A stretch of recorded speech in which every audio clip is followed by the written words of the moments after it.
So it's 1989, and Dennis and Marilyn DePue have been married for 18 years. However, things are not going so well. Marilyn is not happy. She feels as though Dennis is too controlling. Things are just going in a downward spiral.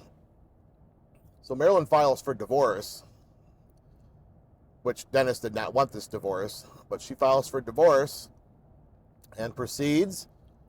They have hearings. Dennis gives her basically all the property. He gives her custody of the kids, basically anything she wants, hoping that she'll reconsider. But she doesn't. She continues on with the divorce. December of 1989, the divorce is final. Dennis moves out, and she keeps the house where we're headed to right now. During their separation, Dennis accuses Marilyn of brainwashing the kids into basically hating him and thinking he's a bad guy and a bad man. Of course, those are all allegations that he made. Then on Easter Sunday, 1990, it was his turn to get the kids. He was actually going to get two of the kids. The one daughter was going to stay there with the mother. And he shows up at the house to get the kids, and the kids are reluctant. They do not want to go with him.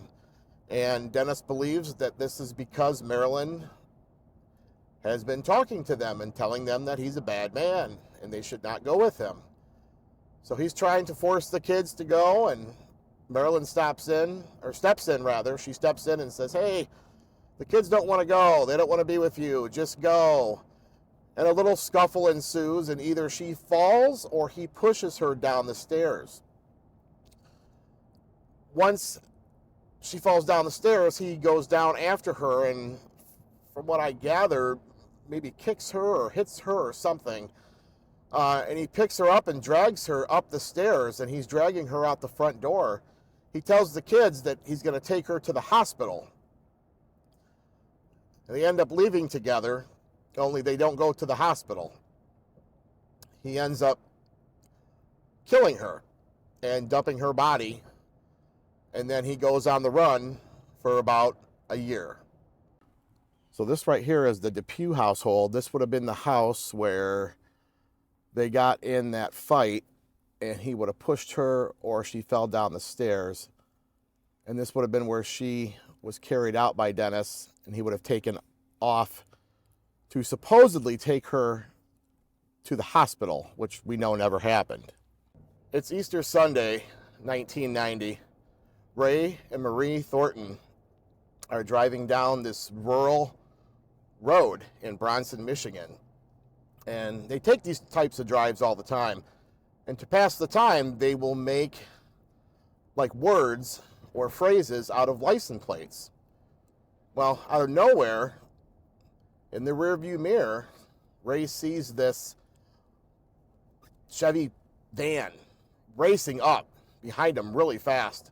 All of a sudden, it passes him, and they see the plate, and Marie says, "Oh, the plate is GZ. Geez, that guy's going fast." So he speeds up. They don't pay any attention. Pretty soon, they start to approach this abandoned schoolhouse. As they approach this schoolhouse here on the right,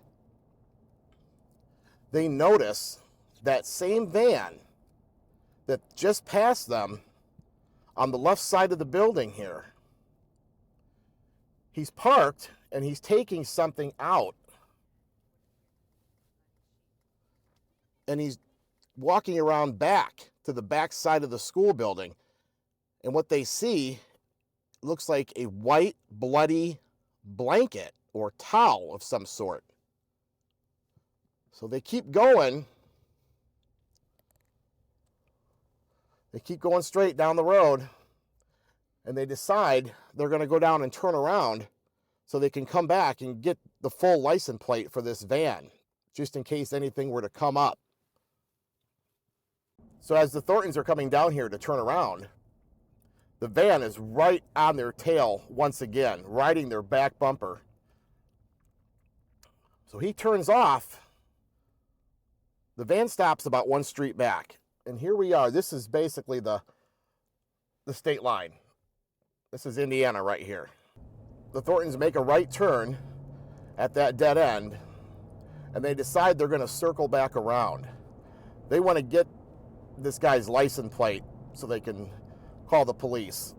They come about 1.5 miles down and make a right-hand turn on 875 West right here.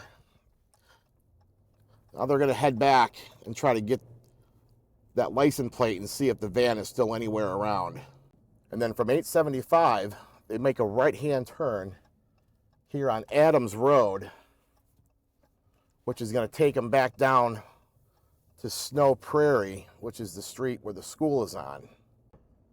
So now the Thorntons are approaching Snow Prairie Road again, but this time, when they get here, they see that same van parked right here on the corner, on the opposite side of the road, and there's a guy changing the license plate. He's changing the license plate, and as they make the turn, the passenger side door is open, and they see that the entire door is full of blood. It's covered in blood. The whole passenger side door. So now they know something is up. So they're going to head back to the school and investigate. They want to see what this guy hid behind the school. They weren't sure if it was a body or if it was just a blanket or what. So the Thorntons, being fearless apparently, decide to head back to the schoolhouse to check and see what this guy hid. So here they come, approaching the old schoolhouse. They pull over, get out, and decide to investigate. So right here is where the Thorntons would have gotten out. They get out of the car, and they head around the back right side, where back there they find a bloody sheet that the man had tried to stuff inside of some type of animal hole. Only he didn't get it all the way down in there, so they find it, and they see what it is, and they head out to go call the police. During the time the Thorntons are calling the police, Dennis DePue's daughter had also just called, telling them what had happened with their dad. Now this place is for sale here, and I know there's been a lot of vandalism, people have broken in, things like that, so there is no trespassing signs on the building, so we're not going to actually go on the property because we don't want to trespass. Been a lot of vandalism, but right there you can see like a concrete pad. There used to be a water tank right there, and it was just to the right of that, right in that area right there, where he parked the van. That's where the Thorntons would have seen his van, and he would have walked around back behind the building to the other side. But yeah, this is the old schoolhouse built in 1908. This is where Dennis DePue tried to hide that bloody blanket. And right there next to those bricks is where Dennis DePue's van would have been parked. And he would have taken that bloody sheet and put it in an animal hole back by those two other trees on the back side of the property. And that right there is where the Thorntons would have found it. And then right here on the corner of Cranston and South Prairie is where the church would have been, where they found Marilynn's body. Right on the corner here, you can match up the stop sign right here with the actual church. It would have sat right here on the corner. This is where they found Marilyn DePue's body. And you can also line up this electrical small tower coming out of the ground too. You can line that up with where the church once was. So Dennis DePue was on the run for about 1 year. During this time, he met a girl. He started dating her for a while.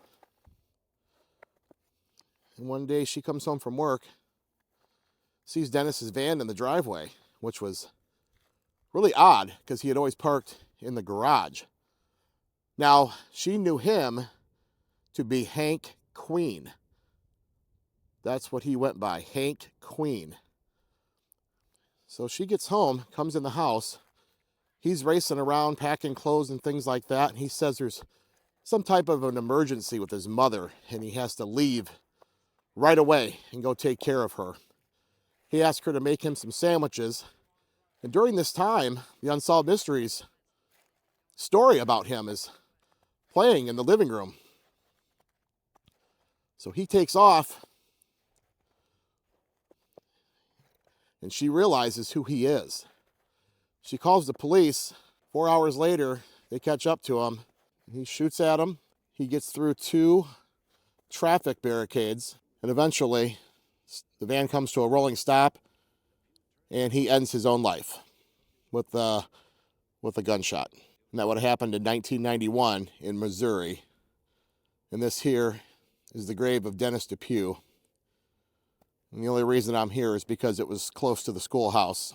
Now, I was trying to find, this looks like his parents maybe. And there's other DePues right here as well. Now, if you look at this cemetery from street view, these 3 graves are blurred out. You can't see them from the street. But if you, there's actually one angle where you can, it's a few shots down, but you can see you can just see his, make out his name. But 1943 to 1991. So this is Dennis DePue, this is the guy that went on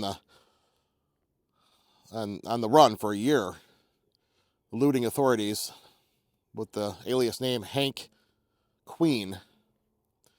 And this is the guy that actually, although it was never said, but we know he inspired the beginning of Jeepers Creepers, the movie. So, lots of flowers here. I mean, no matter what he did, I guess he just saw his family that loves him. But like I said, the only reason I'm here is because it was close by.